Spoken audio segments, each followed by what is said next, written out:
दोस्तों, श्री राम जी के पूर्वज स्वर्ग क्यों नहीं जा पाए?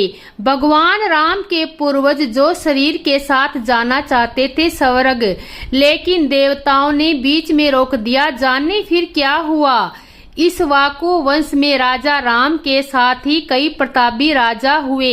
इन्हीं राजाओं में से एक ऐसे भी थे जो सशरीर स्वर्ग जाना चाहते थे। कौन थे राम जी के ये पूर्वज और इनकी इच्छा पूरी हुई या नहीं? लेख में जाने विस्तार से। वाल्मीकि रामायण के बालकांड में तिरकुश स्वर्ग का जिक्र किया गया है, जिसका संबंध एक जीवित व्यक्ति के मरने से पहले ही स्वर्ग जाने की चाह से जुड़ा है। यह तो हम जानते ही हैं कि मरने के बाद आत्मा स्वर्ग के दर्शन कर सकती है। कोई भी जीवित इंसान कभी स्वर्ग नहीं जा सकता, लेकिन तिरकुश एक ऐसा स्वर्ग है जहां एक इंसान ने शरीर के साथ जाने की कोशिश की और उस कोशिश के नतीजे के रूप में वह स्वर्ग और धरती के बीच उलझकर रह गया।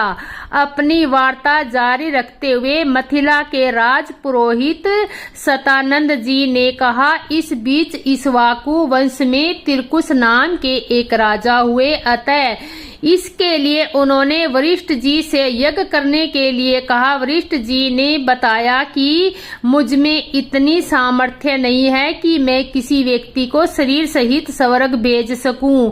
वशिष्ठ जी के असमर्थता प्रकट करने पर तिरकुश ने यही प्रार्थना वशिष्ठ जी के पुत्रों से भी की, जो दक्षिणी प्रांत में घोर तपस्या कर रहे थे। इस पर वशिष्ठ जी के पुत्रों ने कहा कि अरे मूर्ख, जिस काम को हमारे पिता नहीं कर सके तू उसे हमसे करवाना चाहता है। ऐसा प्रतीत होता है कि तू हमारे पिता का अपमान करने के लिए यहाँ आया है। उनसे इस प्रकार कहने से तिरकुश ने क्रोधित होकर वशिष्ठ जी के पुत्रों को अशब्द कहे। वशिष्ठ जी के पुत्रों ने रुष्ट होकर तिरकुश को चालडाल हो जाने का श्राप दिया। श्राप के कारण तिरकुश का सुंदर शरीर काला पड़ गया, सिर के बाल चंडालों जैसे छोटे छोटे हो गए, गले में हड्डियों की माला पड़ गई, हाथ पैरों में लोहे की कड़े पड़ गए। तिरकुश का ऐसा वेश देखकर उनके मंत्री तथा दरबारी उनका साथ छोड़कर चले गए।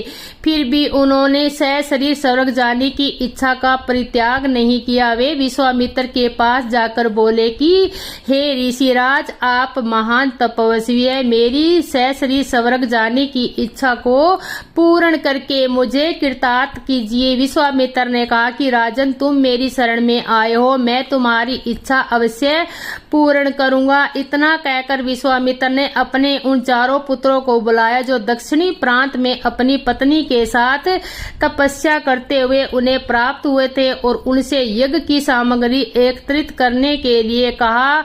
उन्होंने अपने शिष्यों के द्वारा वशिष्ठ के पुत्रों सहित वन में रहने वाले सब ऋषि मुनियों को यज्ञ में सम्मिलित होने के लिए निमंत्रण भी भिजवा दिया। शिष्यों ने लौटकर बताया कि सब ऋषि मुनियों ने निमंत्रण आविष्कार कर लिया है, किंतु वशिष्ठ जी के पुत्रों ने यह कहकर निमंत्रण अस्वीकार कर दिया कि जिस यज्ञ में यजमान चंडाल और पुरोहित क्षत्रिय हो, उस यज्ञ का भाग हम स्वीकार नहीं कर सकते। यह सुनकर विश्वामित्र जी ने क्रुद्ध होकर कहा कि उन्होंने अकारण ही मेरा अपमान किया है। मैं उन्हें श्राप देता हूँ कि उन सब का नाश हो। आज ही वे सब काल पास में बंद कर यमलोक को जाएं और 700 वर्षों तक चांडाल योनि में विचरण करें। उन्हें खाने के लिए केवल कुत्ते का मांस मिले और सदैव कुप्रुत बने रहे। इस प्रकार श्राप देकर वे यज्ञ की तैयारी में लग गए। सतानंद जी ने आगे कहा है कि हे राघव,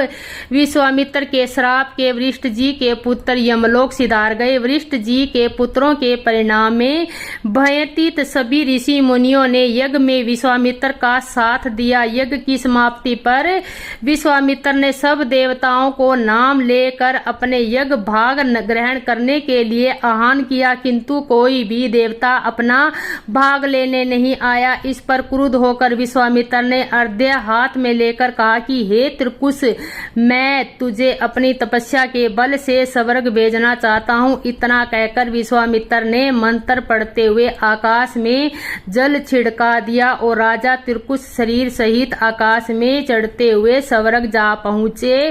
तिरकुश को स्वर्ग में आया देख इंद्र ने क्रोध से कहा कि अरे मूर्ख, मुझे तेरे गुरु ने श्राप दिया है, इसलिए तू स्वर्ग में रहने योग्य नहीं है। इंद्र ने ऐसा कहते ही तिरकुश सिर के बल पृथ्वी पर गिरने लगे और विश्वामित्र ने अपनी रक्षा की प्रार्थना करने लगे। विश्वामित्र ने उन्हें वहीं ठहरने का आदेश दिया और वे उधर में ही सिर के बल लटक गए। तिरकुश की पीड़ा की कल्पना करके विश्वामित्र ने उसी स्थान पर अपनी तपस्या के बल से स्वर्ग की सृष्टि कर दी और नए तारे तथा दक्षिणी दिशा में सप्रति मंडल बना दिया। इसके बाद उन्होंने नए इंद्र की सृष्टि करने का विचार किया, जिससे इंद्र सहित सभी देवता भयभीत होकर विश्वामित्र के अनुनय विनय करने लगे। वे बोले कि हमने तिरकुश को केवल इसलिए लौटा दिया था कि वे गुरु के श्राप के कारण स्वर्ग में नहीं रह सकते। इंद्र की बात सुनकर विश्वामित्र जी बोले कि मैंने इसे स्वर्ग भेजने का वचन दिया है, इसलिए मेरे द्वारा बनाया गया यह स्वर्ग मंडल हमेशा रहेगा और तिरकुश सदा इस नक्षत्र मंडल में अमर होकर राज्य करेगा। इसके संतुष्ट होकर इंद्राती देवता अपने अपने स्थानों को वापिस चले गए। जय श्री